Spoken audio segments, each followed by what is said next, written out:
Betrayed by the Council, Earth's fleet arrives and destroys nothing standing. Part 1: The Betrayal. The Great Hall of the Galactic Council was filled with representatives from 47 different alien species. The room was huge, with seats rising up like a stadium, and holographic displays floating in the air showing maps of the galaxy. In the center stood the speaking platform where decisions that affected billions of lives were made.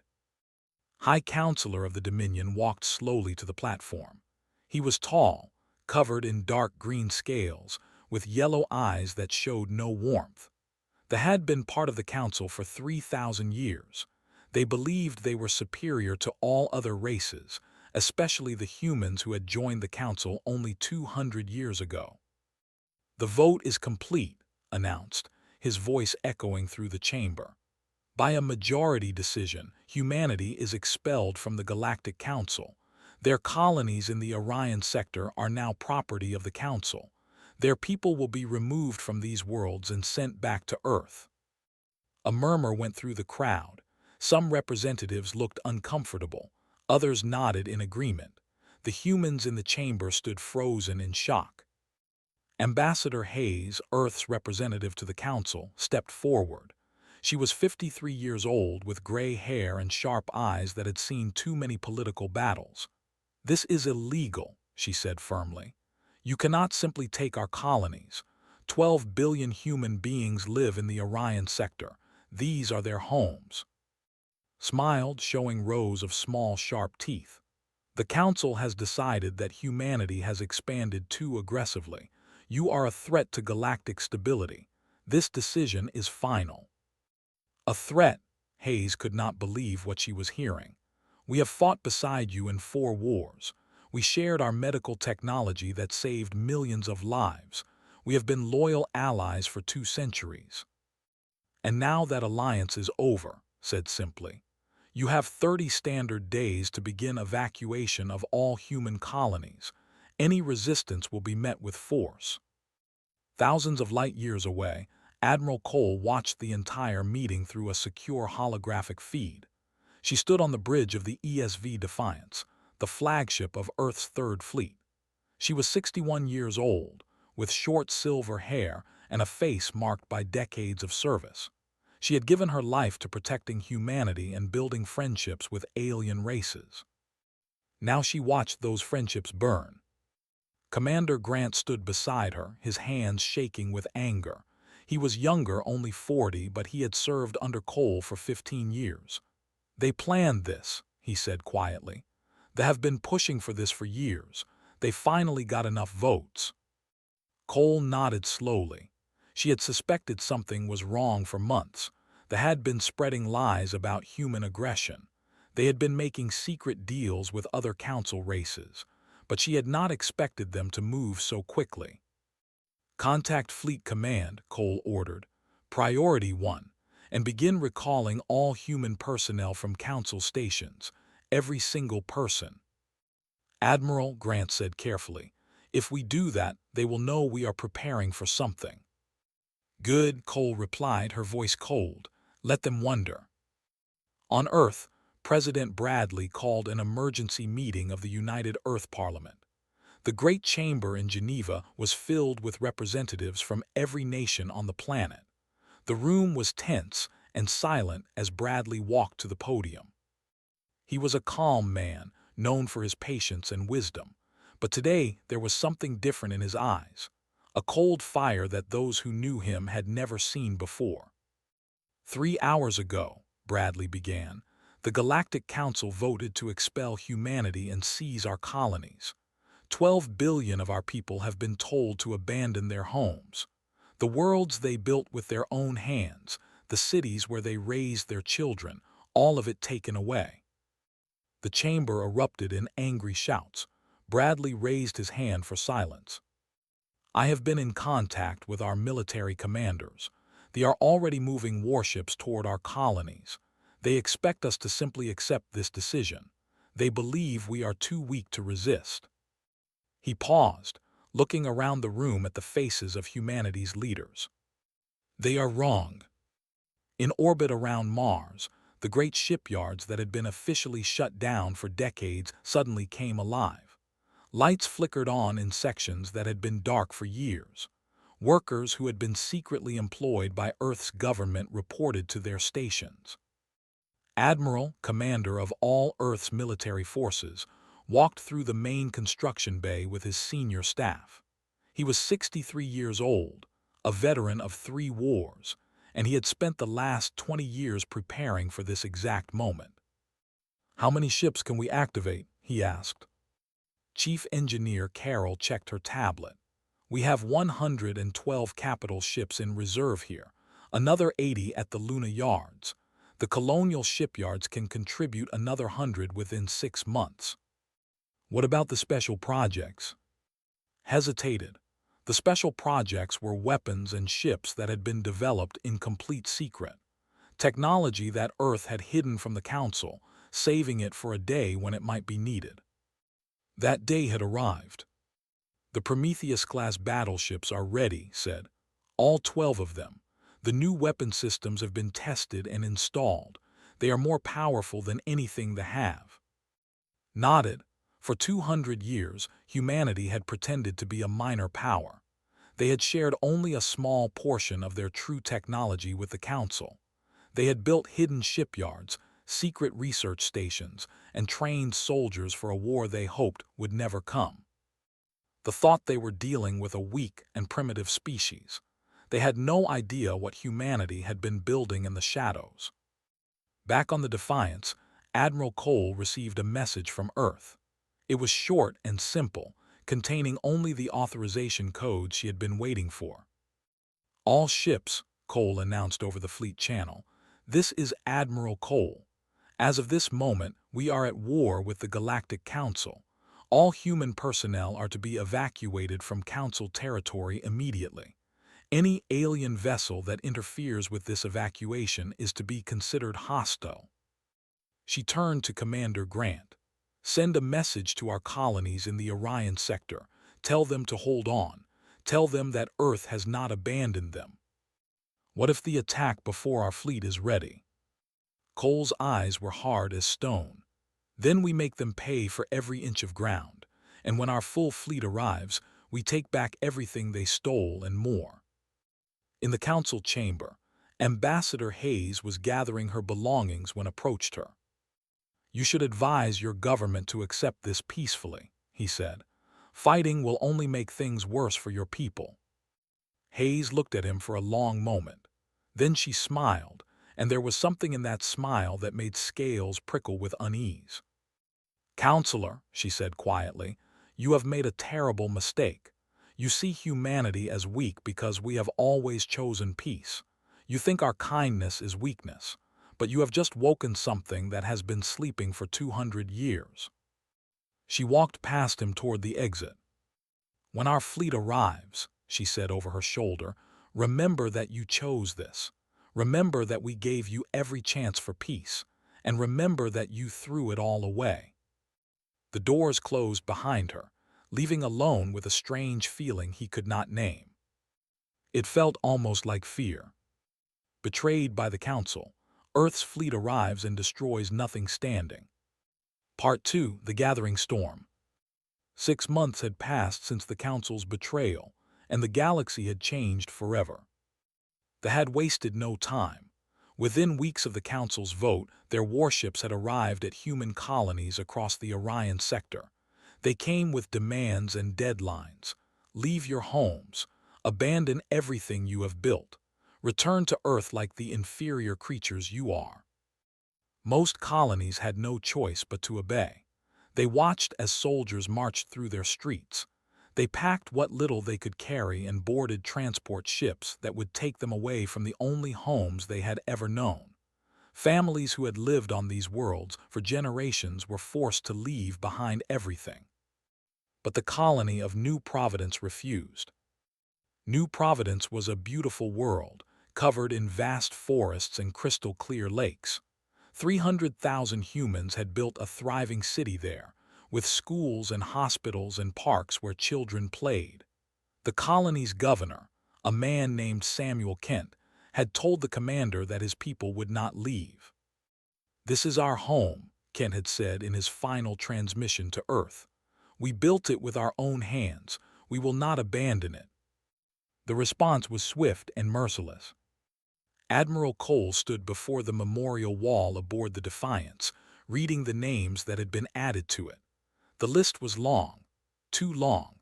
40,000 names, representing every man, woman, and child who had died when warships bombarded New Providence. Her daughter's name was there. Her grandson's name was beside it. They had been visiting friends on New Providence when the attack came. They never had a chance. "Admiral," Lieutenant Commander Amy Shaw said softly from behind her, "the fleet assembly is complete." Cole did not turn around. She continued staring at the names, burning them into her memory. She had cried for her family in private, in the darkness of her quarters where no one could see. But here, in front of her crew, she showed only cold determination. "How many ships?" she asked. 347 capital ships, Shaw reported. 1,200 support vessels. Every combat-capable craft humanity possesses has been gathered. It is the largest fleet in human history.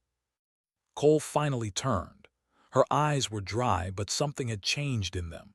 Something that would never change back. The warm, diplomatic admiral who had spent her career building bridges between species was gone. In her place stood something harder, something forged in grief and rage. "Good," she said. "It is time to move."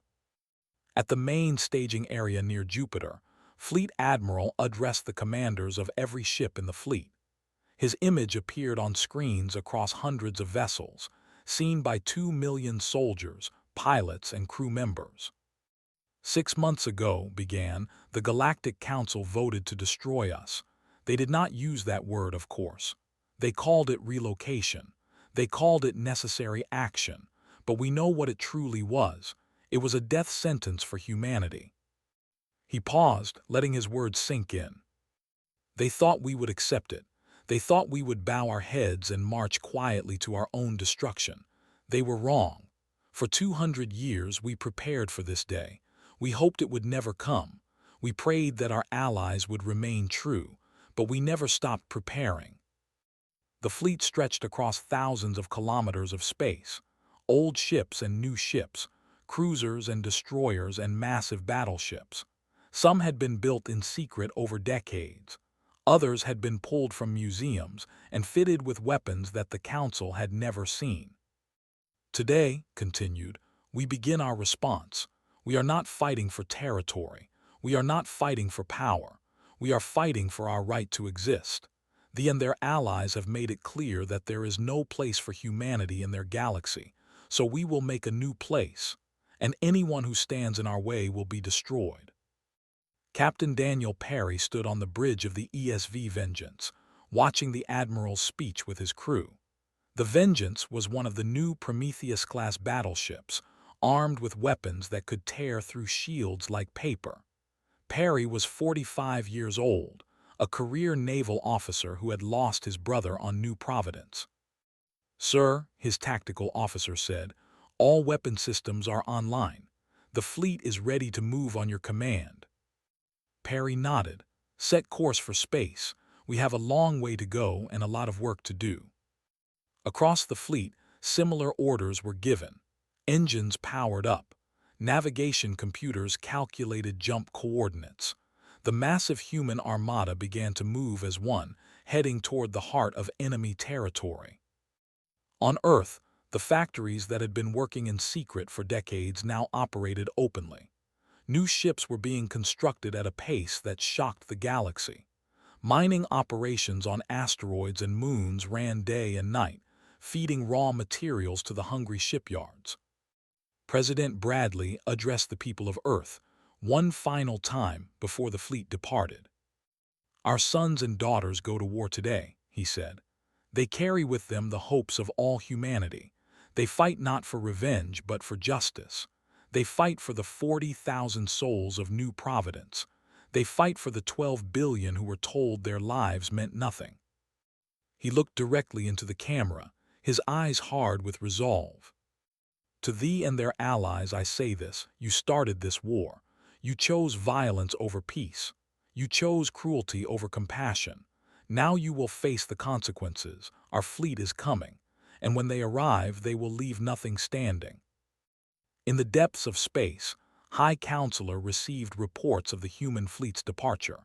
His military advisors assured him that there was nothing to fear. The fleet was larger. Their technology was superior. The humans were simply throwing their lives away in a futile gesture of defiance.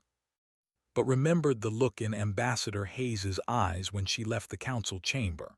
He remembered the cold smile on her face. And deep in his heart, a small voice whispered that something was very wrong. He ordered his fleets to prepare for battle. He sent messages to his allies, demanding they honor their treaties and send reinforcements. He began fortifying the border stations that protected territory. But even as he gave these orders, could not shake the feeling that it was already too late, that in their arrogance, the council had awakened something they could not control. Admiral Cole stood on the bridge of the Defiance as the fleet entered hyperspace. The stars stretched into lines of light, and then they were gone, racing toward their destination at speeds that would have seemed impossible a century ago. She thought about her daughter, about the grandchild she would never see grow up, about all the futures that had been stolen by weapons. "Commander Grant," she said quietly. "Yes, Admiral. When we reach space, I want every military target identified and every station, every shipyard, every weapon platform. We will destroy them all." Grant nodded, and the civilians. Cole's expression did not change. "We are not monsters. Civilian targets are off limits, but everything else, every piece of military hardware they possess, will be reduced to dust." She turned back to watching the swirling colors of hyperspace. "They wanted to erase humanity from the galaxy," she said. "Instead, they have ensured that the galaxy will never forget us." The fleet raced on through the darkness between stars, carrying 2 million humans toward a war that would reshape the galaxy forever. Betrayed by the Council, Earth's fleet arrives and destroys nothing standing. Part 3: First Blood. The border station called floated in the darkness of space like a metal mountain. It was the largest military installation that had ever built, a massive structure bristling with weapon batteries and protected by shields that could withstand nuclear explosions. 12,000 warriors lived and worked within its armored walls, confident that nothing in the galaxy could threaten them. General Oss commanded the station. He was old for nearly 200 years, and he had spent most of that time fighting enemies of the Dominion. He had crushed rebellions, conquered worlds, and never lost a single battle. When reports came that a human fleet was approaching, he laughed. "Let them come," he told his officers. "They will break against our defenses like waves against a cliff. The humans are brave, but they are fools. This station has never fallen, and it never will." Admiral Cole studied the station's defenses through the Defiance's long-range sensors. She had to admit it was impressive. The shields alone would require hours of sustained bombardment to penetrate. The weapon batteries could destroy dozens of ships before any attacker got close enough to do real damage. Any normal attacker, anyway. "Are the electronic warfare systems ready?" she asked. Lieutenant Commander Shaw nodded. "Yes, Admiral. All ships are prepared to begin jamming on your command." "And the missile boats?" "In position behind the main fleet. They are loaded with the new penetrator warheads." Cole allowed herself a small smile. The thought they knew what human technology could do. They had seen human ships in joint exercises. They had studied human weapons in shared research programs. But they had only seen what humanity wanted them to see. The real weapons had been kept hidden, developed in secret laboratories, and tested in empty star systems far from prying eyes. Weapons designed specifically to defeat defenses. "Begin the attack," Cole ordered.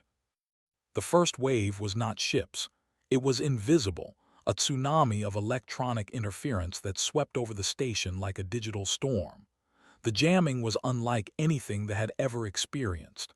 Their sensors went blind. Their communications collapsed into static. Their targeting computers began reporting ghost contacts that did not exist while missing the real threats entirely. General Oss stared at his command screens in confusion. One moment everything had been normal. The next, he could not see anything beyond his own station. "What is happening?" he demanded. "Get those sensors back online." His technicians worked frantically, but nothing they did made any difference. The human jamming adapted to their countermeasures, evolving faster than they could respond. It was as if they were fighting an enemy that knew their systems better than they did. While they struggled with their blindness, the second wave arrived. The missile boats were small, fast, and nearly invisible to sensors even without jamming. They had slipped into position during the electronic attack, getting close enough that their weapons would reach the station before the defenders could react. 200 missiles launched simultaneously. They were not ordinary missiles. Their warheads had been designed using principles they did not understand, focusing energy in ways that should have been impossible.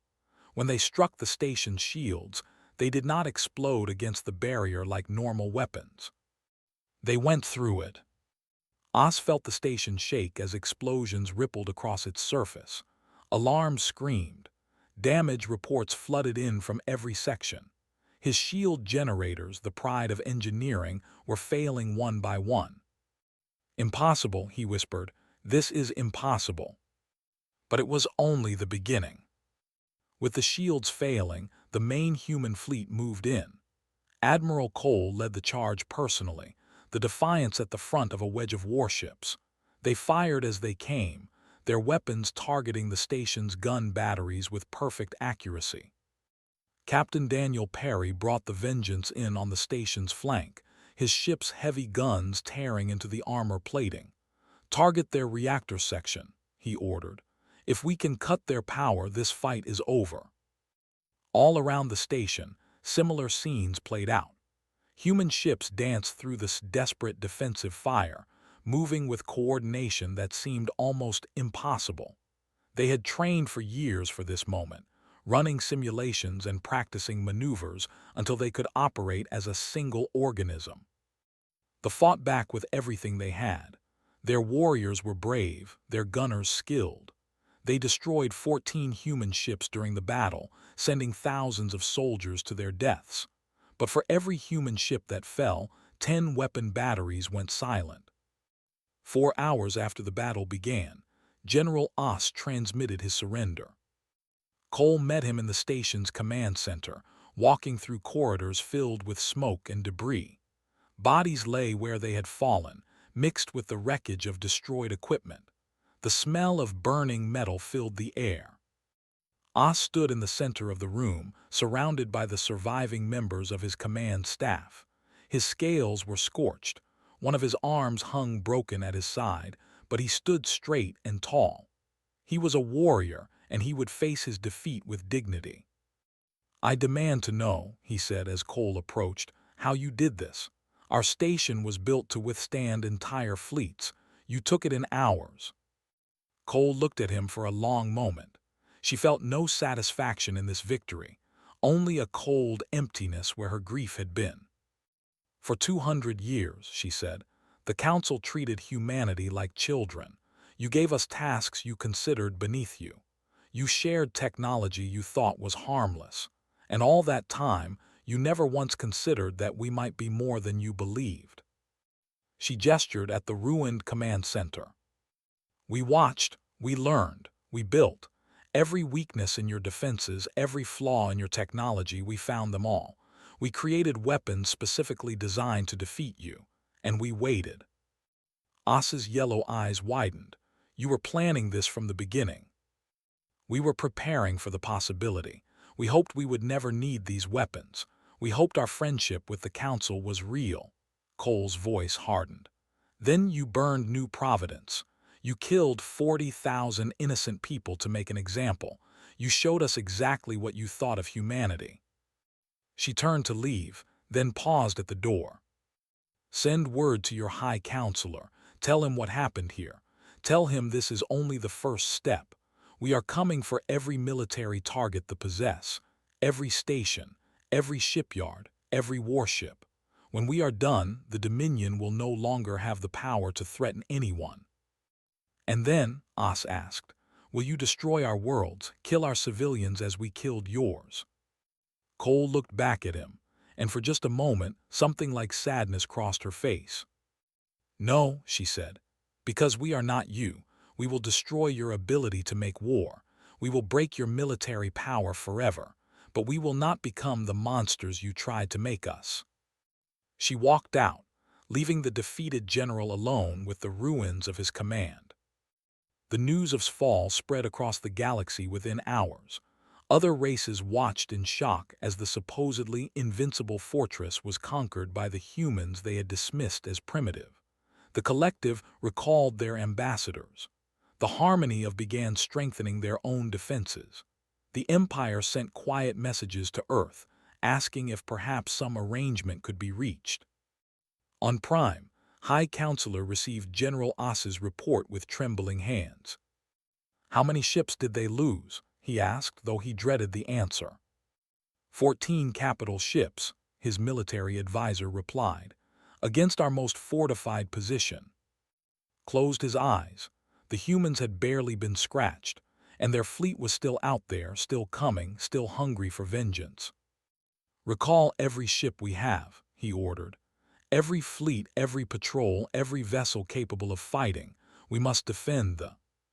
But even as he spoke, knew it would not be enough. The humans had revealed only a fraction of their true power, and they had made it clear that they would not stop until the Dominion was destroyed. The war had truly begun, and they were already losing. Betrayed by the Council, Earth's fleet arrives and destroys nothing standing. Part 4: The Burning Path. The human fleet moved through space like a fire moving through dry grass. Nothing could stop them. Nothing could slow them down. Station after station fell to their weapons. Shipyards that had taken centuries to build were reduced to floating debris in hours. Military colonies that had once seemed untouchable surrendered without a fight when they saw the human armada approaching. Admiral Cole sat in her command chair aboard the Defiance, watching reports flow in from across the war zone. Every day brought news of another victory. Every day, the Dominion grew smaller and weaker. But Cole took no joy in any of it. Admiral, Commander Grant said, approaching her chair, we have received word from the Fifth Fleet. They have finished securing the supply depot at Reach Station. 30 enemy vessels destroyed. No human losses. Cole nodded slowly, and the civilian population evacuated safely before the attack, as ordered. They have been transported to neutral territory. This was how the war was being fought. Human forces struck hard and fast, destroying everything military while carefully avoiding civilian targets. It was more difficult this way. It would have been easier to simply bomb everything from orbit and move on. But Cole had meant what she told General Os. They would not become the monsters they had tried to make them. Captain Moore commanded the ESV Righteous, one of the older ships in the fleet. It had been built 80 years ago, served in the border wars, and then been placed in a museum as a memorial to those who had fought. Now it flew again, its ancient hull fitted with new weapons and new engines, leading a battle group deep into enemy territory. Moore was 38 years old, with red hair and green eyes that seemed to see everything. She had lost her father on New Providence. He had been a teacher at the colony's primary school, beloved by generations of students. The had burned him along with everyone else. Captain, her censor officer reported, we are approaching the shipyards at IV. Enemy vessels are scrambling to intercept. The collective was one of the closest allies. They had voted enthusiastically for humanity's expulsion. Their shipyards had built many of the vessels that attacked human colonies. Now those shipyards were about to pay the price. How many enemy ships? Moore asked. 47 cruisers, 12 destroyers. They are forming a defensive line around the station. Moore studied the tactical display. They were trying to protect their shipyards, placing their ships between the humans and their target. It was a reasonable strategy, but it would not work. "Signal all ships," Moore ordered. "We go straight through them. Maximum speed, full weapons engagement. Don't give them time to react." The Righteous surged forward, its engines pushing it to speeds that would have torn the original ship apart. The new engines were a gift from Earth's secret research programs, capable of acceleration that made the vessels look like they were standing still. The battle was brutal but short. Human ships tore through the defensive line, their weapons cutting down enemy vessels with terrible efficiency. They fought bravely, but they had never faced an enemy like this.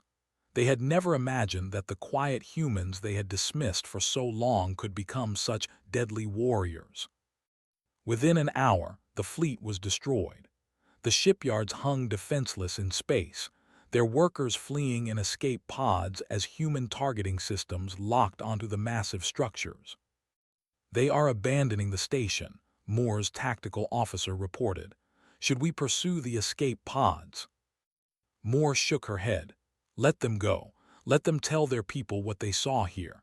Let them spread the word that humanity is coming and nothing can stop us." The Righteous opened fire. Missiles and energy beams slammed into the shipyards, tearing through construction bays and storage facilities. Ships that were half-built exploded in their cradles. Equipment that had taken years to assemble was vaporized in seconds. When it was over, nothing remained but twisted metal and glowing debris.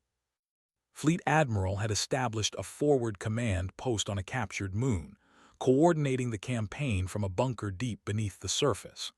Maps covered every wall, showing the positions of human forces across dozens of star systems. Staff officers worked around the clock, managing the logistics of the largest military operation in human history. Stood before the main tactical display, studying the overall progress of the war. They were retreating everywhere, pulling their forces back toward there. Their allies were beginning to waver, sending secret messages asking about the possibility of separate peace agreements. "Sir," his aide-lieutenant said, "we have received a formal request from the Emperor. He wishes to negotiate a ceasefire." Raised an eyebrow. The Empire was one of the most powerful members of the Council. Their fleet was second only to the in size. If they from the war, it would be a major blow to the Council's resistance. "What are they offering?" Checked his. "Complete withdrawal from the Council alliance. Full recognition of human sovereignty over all our former colonies. Financial compensation for the attacks on our people. They are also offering to provide intelligence on fleet positions." It was a generous offer. They were clearly frightened by what they had seen. They wanted out of the war before human weapons turned toward their own territory. "Tell the Emperor we will consider his terms," said, "but make it clear that we will not stop our advance until they are dealt with. They started this war. They ordered the massacre of New Providence. They will face the full consequences of their actions." Hesitated. "Sir, if I may ask, what exactly do we intend to do when we reach Prime?" Was quiet for a moment. It was a question that many were asking, though few dared to voice it aloud. The human fleet was unstoppable. They could do anything they wanted to They could bombard it until nothing lived. They could make the pay for every human death 1,000 times over. But that was not what humanity had become. That was not what they were fighting for. "We will destroy their military capability," said finally. "Every warship, every weapon platform, every military installation. We will make it impossible for them to ever threaten anyone again. But we will not kill their civilians. We will not burn their cities as they burned ours." Some will say we are being too merciful. Perhaps, but mercy is what separates us from them. If we abandon our principles to punish our enemies, then they have already won. They will have turned us into the monsters they claimed we were. Turned back to the tactical display.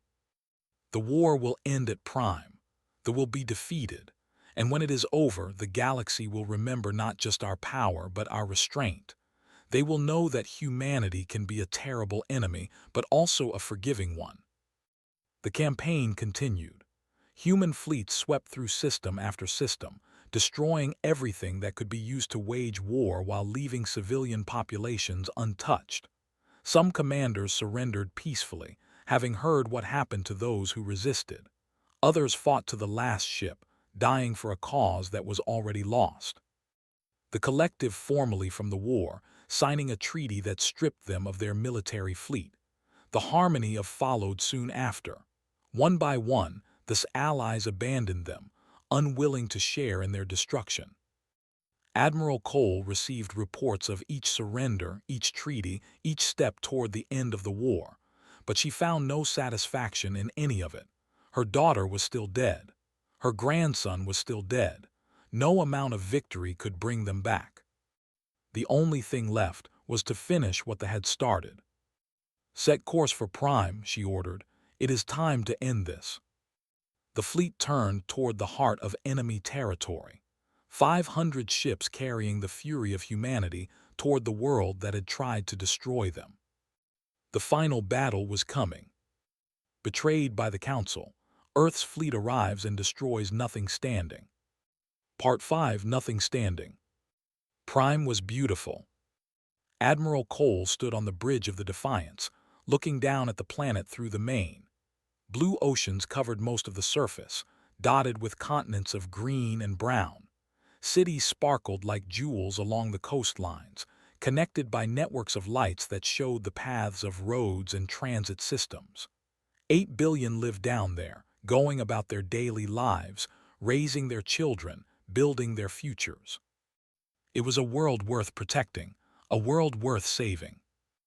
It was also the world that had ordered the destruction of humanity.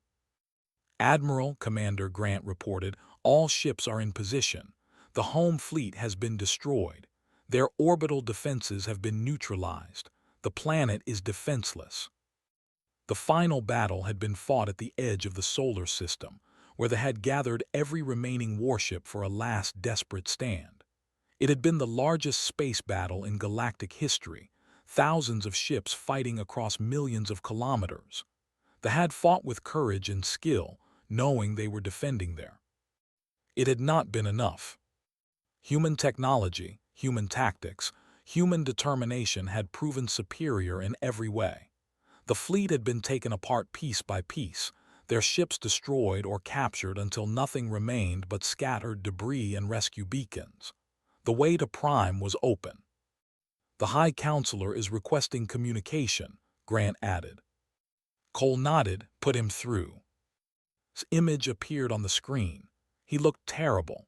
His scales had turned gray with stress. His yellow eyes were sunken and exhausted.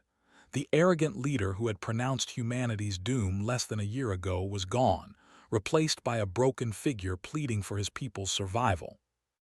"Admiral Cole," said, his voice shaking, "I wish to discuss terms of surrender." "There is nothing to discuss," Cole replied, her voice flat and cold. "You had chances for peace. You chose to ignore them all." "Please." The words seemed to cause him physical pain. "Our military is destroyed. Our allies have abandoned us. We cannot fight anymore. If you attack our cities, millions of innocent people will die." Cole leaned forward in her chair. 40,000 innocent people died on New Providence. Men, women, children, families who had never raised a weapon against anyone. You burned them all because they refused to leave their homes. Flinched as if he had been struck. That was a military decision. I did not personally order." "You voted for our expulsion. You supported the relocation order. You knew what would happen to those who resisted, and you did nothing to stop it." Cole's eyes were like ice. "My daughter died on New Providence, Counselor, my grandson. They were visiting friends when your ships arrived. They had no warning, no chance to escape. They were simply erased." The bridge was silent. Every officer watched the exchange, barely breathing. "I am sorry," whispered. "I am truly sorry for your loss, But please do not punish my people for my mistakes. They are innocent." Cole was quiet for a long moment. In her mind, she saw New Providence burning. She saw her daughter's face, her grandson's smile. She saw the list of 40,000 names on the memorial wall.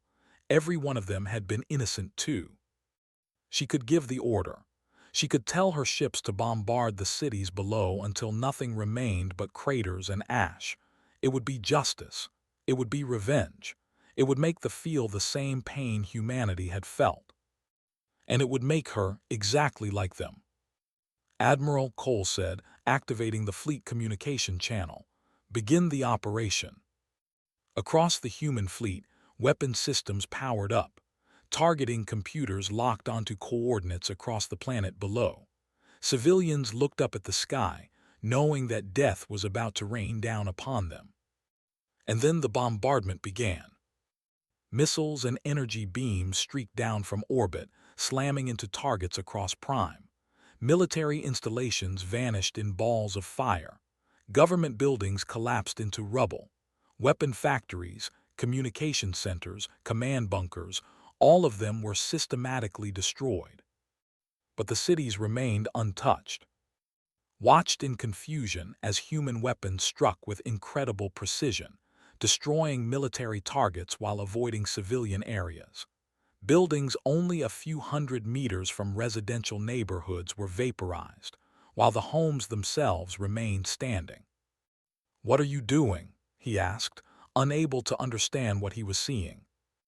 "We are destroying your ability to make war," Cole replied. "Every military installation, every weapon system, every piece of hardware that could be used to threaten anyone ever again. When we are done, the Dominion will exist in name only.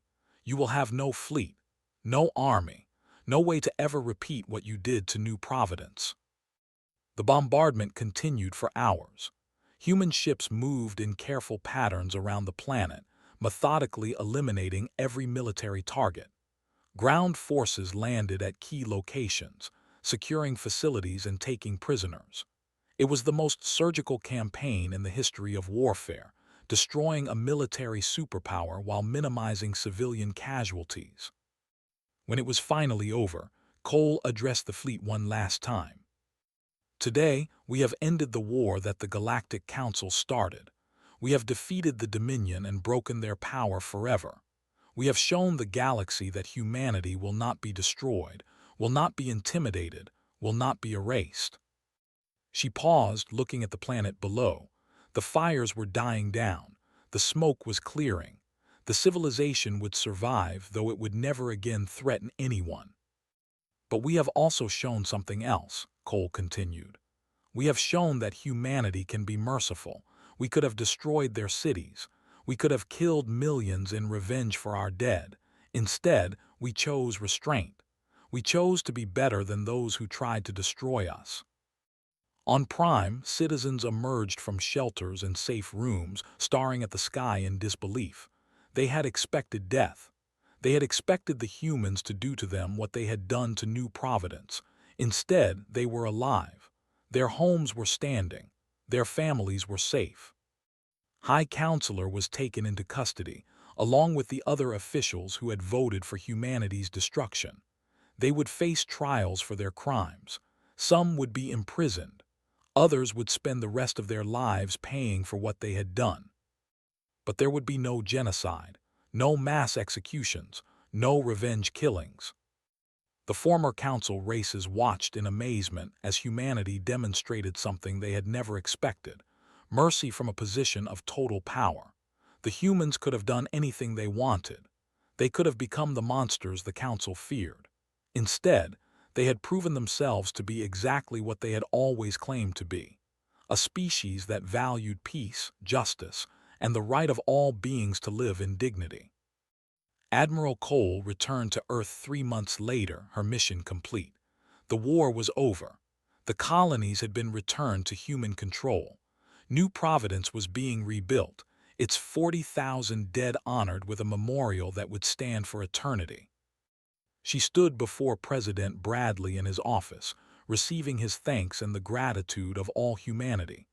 But all she could think about was her daughter's face, her grandson's laugh, the family she would never see again.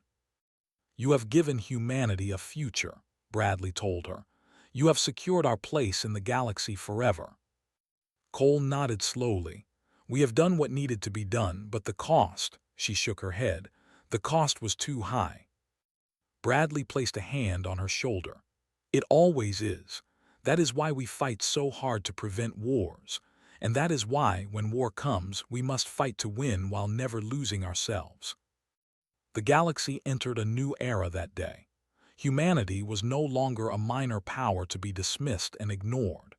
They were a force to be respected and, when necessary, feared. Other races sought alliances with Earth, eager to stand beside the species that had defeated the mighty. But they also found something else when they came to know humanity better.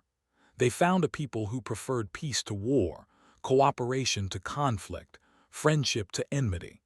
They found a species that offered help to former enemies and welcomed strangers as potential friends. The Council's betrayal had been meant to destroy humanity.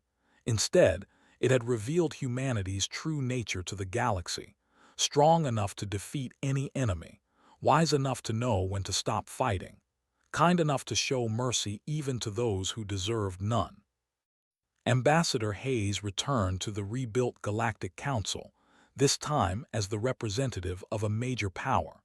She took her seat among the leaders of dozens of species, her voice carrying weight it had never had before. "Humanity did not ask for this war," she said in her first address to the new council. "We did not want it. We tried everything we could to prevent it, but when you forced us to fight, we fought, and we won." She looked around the chamber, meeting the eyes of representatives who had once voted for her people's destruction. "We could have demanded revenge. We could have imposed harsh punishments. Instead, we offer a new beginning, a chance for all species to work together as true equals, with no one race claiming superiority over others. This is our vision for the future. This is what humanity fights for." The chamber was silent for a long moment. Then, slowly, the representatives began to applaud. It started quietly but grew until the sound filled the great hall like thunder. They had seen humanity's power. They had witnessed its fury. But now they understood something more important. They had seen its heart. And they knew that the galaxy would never be the same again.